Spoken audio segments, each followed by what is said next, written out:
So in this project, we are doing a light switch test. And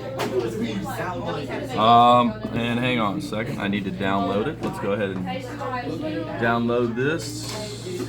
Show in folder. Copy that. Put it into the microbit. Paste that. There you go. That's how you guys have to upload your microbit every time. We're going to take this right here. This is going to be our connection light switch. And if I am, okay, so it's off right now. I have a red light showing.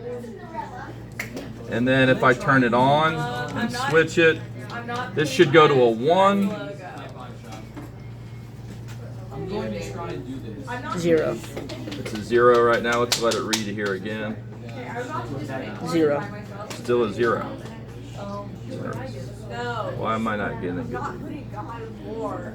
I like that there's a skull at the end. Who said that? Love it. Cole?